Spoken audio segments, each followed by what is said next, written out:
let's go to the next session. Before we start, we just want to remind those of you who may have joined later of the purpose of this PI meeting, of this Prepare virtual organization. It's NSF sponsored, and the goal is to build a community of interdisciplinary research to prevent the next pandemic. Our next session is on epidemiology and public health, part number 2. First part was yesterday, and a special thanks to Raju for volunteering to serve as a co-moderator for this session to help questions at the end if we still have time. Haven't had that in a long time. And our first presenter is Kartik Chandran. Thank you very much. It's great to be here amongst this group. Our project focuses on understanding virus dynamics within the framework of engineered wastewater treatment plants. So heavily focused on the built environment with an application that is almost universal around the world.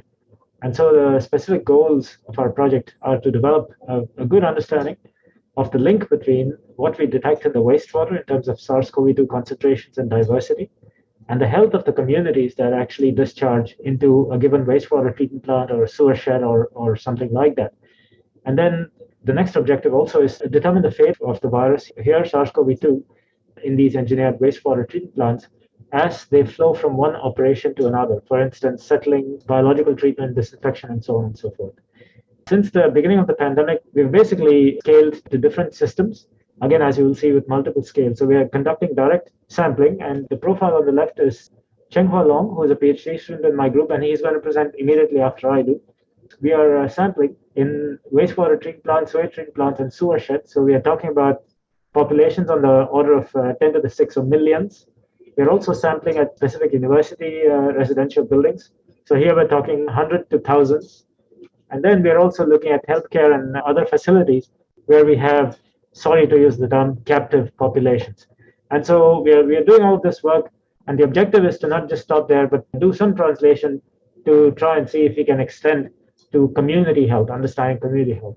What I'm going to present is our work at Columbia, and then Chenghua will follow next with the sewer shed scale work.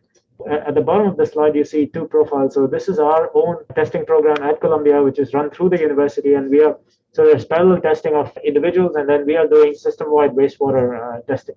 The benefit of this is that not everyone can get tested every day. That simply doesn't happen. On the other hand, as the sewage is coming through every day, every minute, every second, we are able to gather a community-level perspective of the infections. And so for our university, what we are doing is we get the samples 3 times a week, analyze them, and then we go back and make sure that there is congruence between what we are seeing on the wastewater side and if there are any gaps.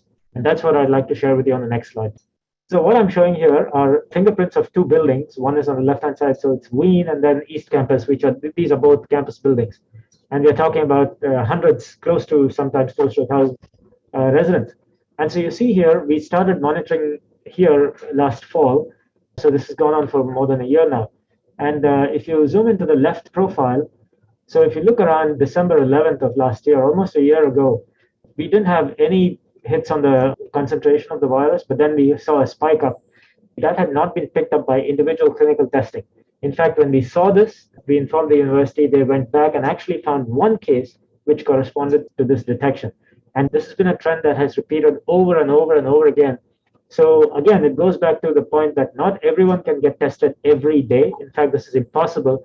On the other hand, with data like this, we are able to get down to a single case that may have been overlooked or gone untested. Surveillance at this scale has been very, very helpful in detecting infections and protecting community health. And this is even more relevant as more and more people get vaccinated. Not everyone gets tested. And as breakthrough infections start happening, this is where this testing really, really shines. So we're also looking at diversity. And I just wanted to flash these 3 profiles on the right-hand side.